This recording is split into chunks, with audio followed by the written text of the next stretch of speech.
Hi everybody, welcome to Sandy Treasures. I am done with part 2 of Mermaid, Trashy Mermaid, and I love how she came out. I think she's beautiful. Despite all the trash that she's surrounded with. I gave her a beautiful necklace made out of straws, and she's got like a little pendant made out of a spoon, plastic spoon. Her earrings are bottle caps, okay? And her wristband is made out of a 6-pack holder, plastic holder for, like Coca-Cola or something like that. And the story with this mermaid is basically she is the last living mermaid in the Dead Sea. And she's surrounded by fish bones all over the place.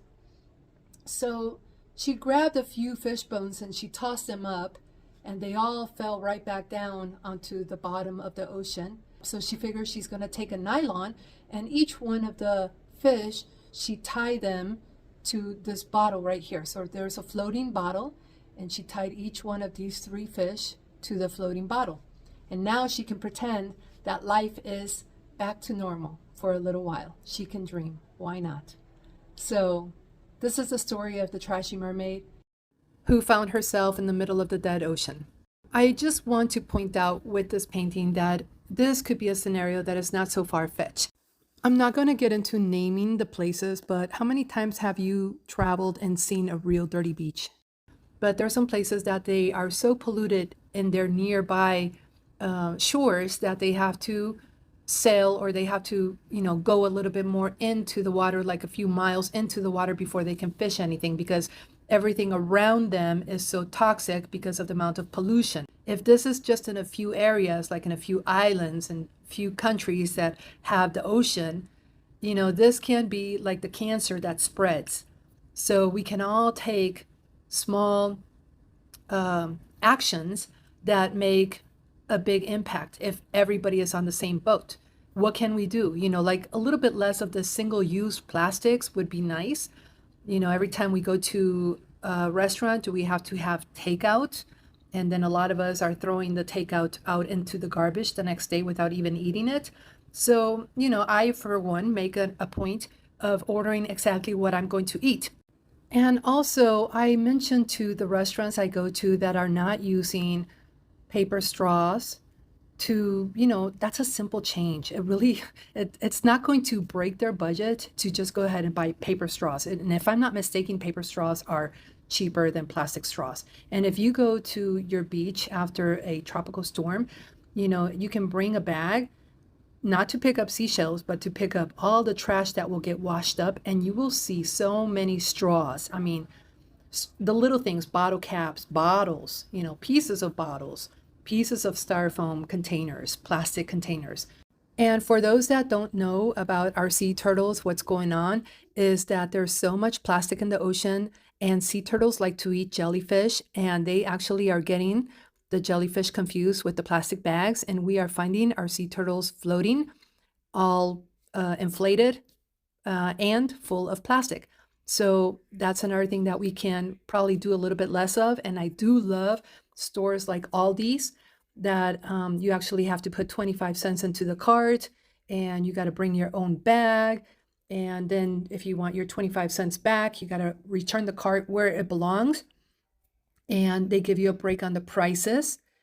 And also Aldi's has a lot of foods that are very like back to basics, like not so many ingredients. Like I'm going to give you an example.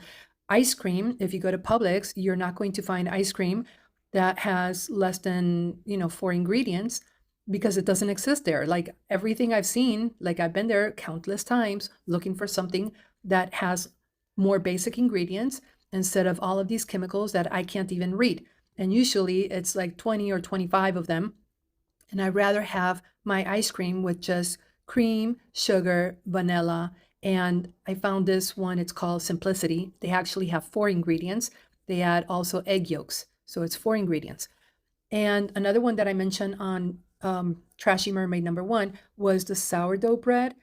The same thing. If I go to Publix, I find something that it looks delicious, it smells great and everything, and they have a bakery. So it surprises me that they have like 25 ingredients to make their sourdough bread, to where if you get it at Aldi's, it only has 3 ingredients. So for my body, I also rather have basics and not all this chemicals that my body has a hard time consuming and digesting. Which, by the way, this is probably going to sound a little crazy, but the better you take care of your body, the byproduct of that is you are going to make less of a negative impact on the earth, if you really think about it. Okay.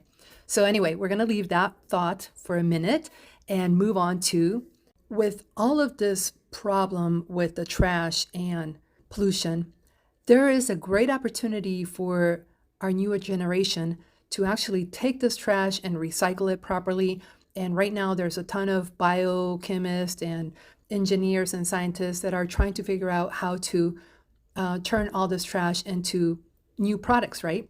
And I've heard things of like taking all the trash, incinerating it, and actually extracting the oil and the gases and stuff like that, not only to make new products, but to also use the gases as energy for electricity. So that is really nice to hear.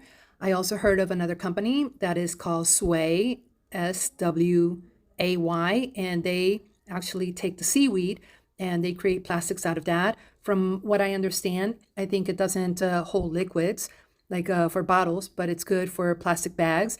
And this is actually, from what I understand, it's also food for fish. So if you throw one of these bags into the ocean, it not only feeds the fish, but it also will disintegrate like within a couple of months or something, which is great news because we all know how seaweed grows so fast.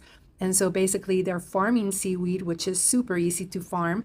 And they give the seaweed kind of like a haircut every 2 days or something like that.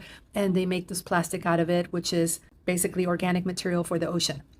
So that's really nice to know. And I love hearing all the ingenuity that is taking place to solve this problem. So we have a big problem, and we also have a new generation that's very smart, and we have all these wonderful tools and technology. And what I'm saying is, look at the great opportunity that is here. There's such a big problem, but there's also such a great opportunity. You figure out how to fix this problem, you will be a millionaire because that's how it works. Necessity is the mother of all industries. That's what my mama used to say to me all the time.